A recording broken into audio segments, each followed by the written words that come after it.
Good morning, Ada First Assembly. It is Wednesday, January the 22nd, and we are still in the book of Job. Now, where we left off yesterday, we had heard from Job's friend, the third friend to rebuke him, and that was Zophar. And so today, if you'll turn in your Bibles to chapter number 12, and looking at our reading chart, today we are reading chapters 12 through 14. Job 12 through 14. Be writing those things down that just grab your attention. I mean, there's some pretty strong words here from Job's friends who have come to try to help him to see the error of his ways in his affliction. And then there are pretty strong words from Job back to his friends.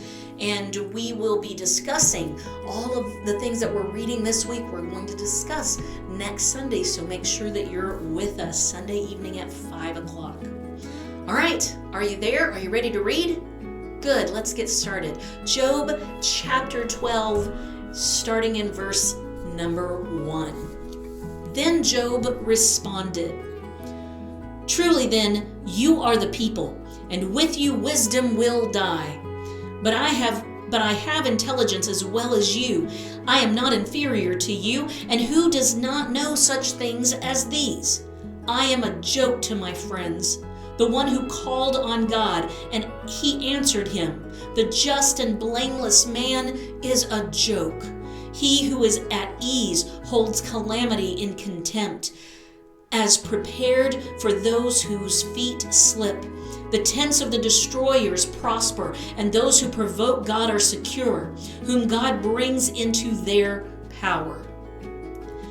But now ask the beasts, and let them teach you, and the birds of the heavens, and let them tell you. Or speak to the earth, and let it teach you, and let the fish of the sea declare to you. Who among all these does not know that the hand of the Lord has done this, in whose hand is the life of every living thing, and the breath of all mankind?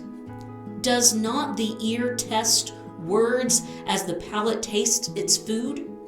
Wisdom is with aged men, with long life is understanding. With him are wisdom and might. To him belongs counsel and understanding. Behold, he tears down, and it cannot be rebuilt. He imprisons a man, and there can be no release.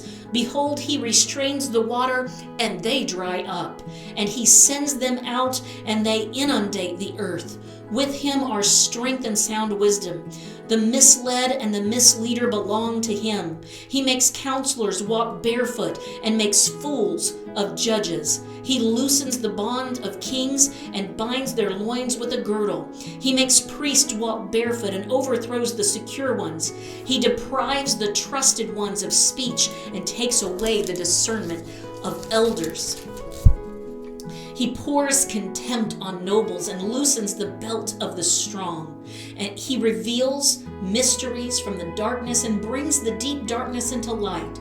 He makes the nations great, then destroys them. He enlarges the nations, then leads them away. He deprives of intelligence the chiefs of the earth's people, and makes them wander in a pathless waste. They grope in darkness with no light, and he makes them stagger like a drunken man. Chapter 13. Behold, my eye has seen all this. My ear has heard and understood it. What you know, I also know. I am not inferior to you. But I would speak to the Almighty, and I desire to argue with God. But you smear with lies. You are all worthless physicians. Oh, that you would be completely silent, and that you would become your wisdom. Please hear my argument, and listen to the contentions of my lips. Will you speak what is unjust for God, and speak what is deceitful for him? Will you show partiality for him? Will you contend for God? Will it be well when he examines you, or will you deceive him as one deceives a man? He will surely reprove you if you secretly show partiality. Will not his majesty terrify you, and the dread of him fall on you? Your memorable sayings are proverbs of ashes. Your defenses are defenses of clay. Be silent before me so that I may speak. then let come on me what may. Why should I take my flesh in my teeth and put my life in my hands? Though he slay me, I will hope in him. Nevertheless, I will argue my ways before him. This also will be my salvation, for a godless man may not come before his presence. Listen carefully to my speech, and let my declaration fill your ears. Behold, now I have prepared my case. I know that I will be vindicated. Who will contend with me? For then I would be silent and die. Only two things do not do to me, that I will not hide from your face. Remove your hand from me, and let not the dread of you terrify me. Then call, and I will answer. Or let me speak, then reply to me. How many are my iniquities and sins? Make known to me and my rebellion. Make known to me my rebellion and my sin. Why do you hide your face and consider me your enemy? Will you cause a driven leaf to tremble? Or will you pursue the dry chaff? For you write bitter things against me and make me to inherit the iniquities of my youth. You put my feet in the stocks and watch all my paths. You set a limit for the soles of my feet while I am decaying like a rotten thing, like a garment that is moth-eaten. Chapter 14. Man who is born of woman is short-lived and full of turmoil. Like a flower he comes forth and withers. He also flees like a shadow and does not remain. You also open your eyes on him and bring him into judgment with yourself. Who can make the clean out of the unclean? No one. Since his days are determined, the number of his months is with you, and his limits you have set so that he cannot pass.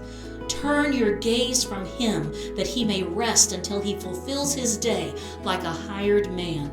For there is hope for a tree when it is cut down, that it will sprout again, and its shoots will not fail.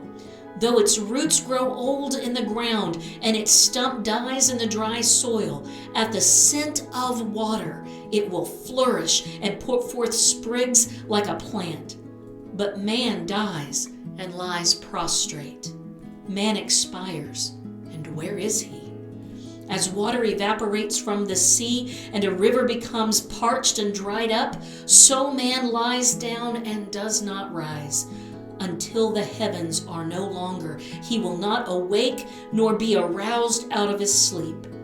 Oh, that you would hide me in Sheol, that you would conceal me until your wrath returns to you, that you would set a limit for me and remember me. If a man dies, will he live again? All the days of my struggle I will wait until my change comes. You will call and I will answer you. You will long for the work of your hands, for now you number my steps. You do not observe my sin. My transgression is sealed up in a bag, and you wrap up my iniquity. But the falling mountain crumbles away, and the rock moves from its place. Water wears away stones. Its torrents wash away the dust of the earth. So you destroy man's hope. You forever overpower him, and he departs. You change his appearance and send him away. His sons achieve honor, but he does not know it. Or they become insignificant, but he does not perceive it. But his body pains him, and he mourns only for himself. What an answer Job has, not just to Zophar, but to himself as he strives with God. Let's meet back here tomorrow and continue the story of Job. God bless you.